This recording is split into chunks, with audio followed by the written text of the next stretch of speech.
Hello students, welcome to part 5 of control and coordination chapter. Today we are going to discuss about the important concept that is synapse. What is synapse? It is a junction between two nerve cells, okay, with a minute gap, and that gap is called as the synaptic cleft. We can also say it is a close proximity between two neurons, or it can be between one neuron and a muscle, or it can be between a neuron and a gland, correct? And the transmission of the impulse takes place from the neuron to the other neuron, or neuron to gland, neuron to muscle, by a neurotransmitter bridge. Now there are two types of synapses. Let us see the types and the differences between electrical synapse and chemical synapse. Electrical synapse conduction, it is fast, whereas chemical synapse is comparatively slow. Synaptic cleft present in the electrical synapse is about zero point 0.2 to 3.8 nanometer, quite narrow, whereas it is 20 to 40 nanometer in case of chemical synapse. Neurotransmitter in the synaptic cleft is absent in electrical synapse, whereas it is present in chemical synapse. Occurrence, it is very rare in man, electrical synapse, whereas chemical synapse is the most common type of synapse in man. Synaptic delay is absent in electrical synapse and present in chemical synapse. Blocking cannot be controlled in electrical synapse. It can be controlled by neurotransmitters in chemical synapse. Direction of electrical synapse is bidirectional, that is from axon to dendron or dendron to axon. But it is unidirectional, always from axon to dendron in case of chemical synapse. Let us see the synaptomal complex. Any synaptomal complex or synapse, it consists of a presynaptic neuron. As we can see in the picture, this is the presynaptic neuron. It is carrying an impulse to the synapse. Then there is a gap which is called as synaptic cleft, which is about 20 to 40 nanometer present between the two presynaptic and the postsynaptic neurons. The neuron which receives the impulse through the cleft is called as the postsynaptic neuron, as we can see in the picture. It can be a generator region, it can be a neuron dendrite, it can be a gland or a muscle. The presynaptic neuron, the membrane is called as the presynaptic membrane. It has synaptic vesicles full of neurotransmitters, and the prosynaptic membrane, it is also having lot of ion channels. A chemical synapse between a motor neuron and a muscle cell, it is called as a neuromuscular junction. Any chemical synapse consists of three parts: the presynaptic terminal, the synaptic cleft, and the postsynaptic membrane, as we can see in the picture. Let us see the details about it. First, presynaptic terminal. A presynaptic terminal, it is also called as the Bourton terminux, or it is called as synaptic knob. So this is a Bourton terminux, or it is a synaptic knob.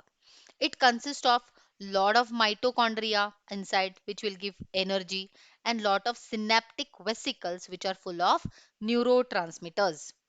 Each vesicle contains 2000 to 10,000 molecules of neurotransmitter, and it also has large number of voltage gated calcium channels, as you can see in the picture.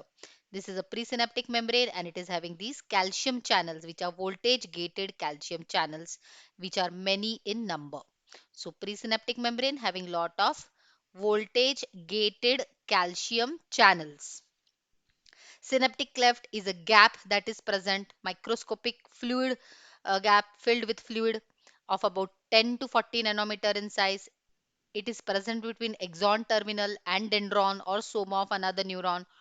There is no protoplasmic connectivity. It does not allow the protoplasm of the axon and dendron or axon and muscle to fuse with each other. So it is basically separating the two membranes from each other. Postsynaptic membrane, it may be a soma, or it may be a dendron of a neuron, or any target cell, muscle, or gland. It has specific receptors, as you can see, which are sodium channels, potassium channels, calcium channels. Let us see how the chemical transmission takes place. In chemical synapse, the event consists of neurosecretion and chemoreception. Neurosecretion. Nerve impulse reaches the axon knob. This is the axon knob by action potential. The impulse is reaching here. There are a lot of voltage gated channels. These voltage gated channels, they open as soon as the impulse reaches here. What happens as soon as The channels, voltage gated channels open. Here, number of ions, they start diffusing inside the knob, and once they start diffusing the knob, there are a lot of sites, protein receptor sites present on the inner surface of the synaptic vesicle.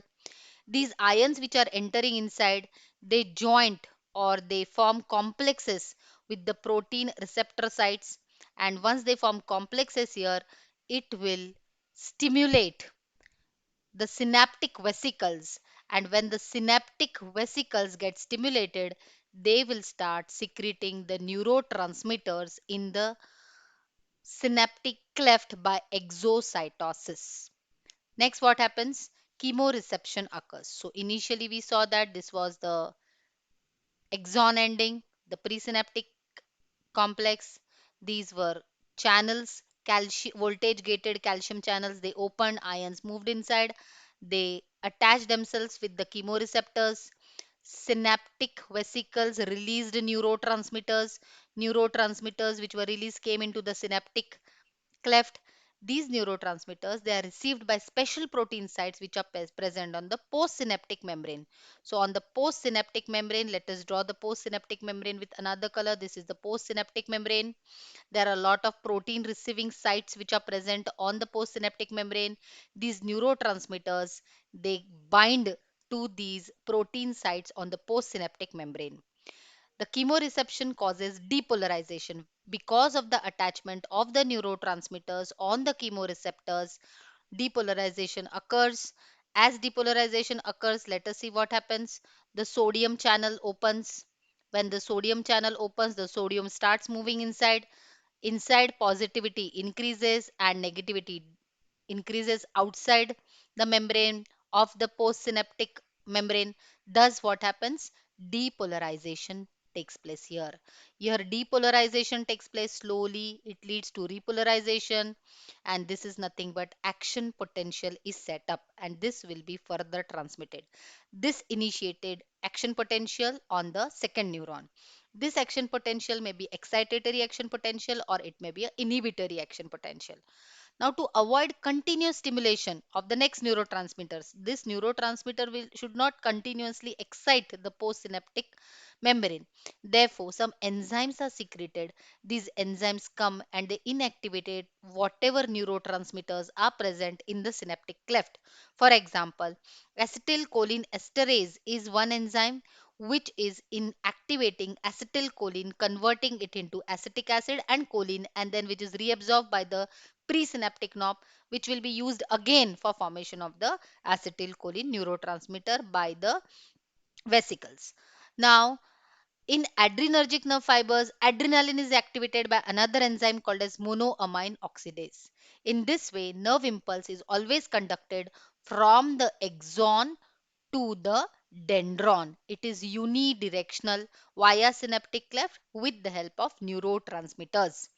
This explains one-way conduction of the nerve impulse from axon to dendron with the help of neurotransmitters, with the help of the channels and chemoreceptors.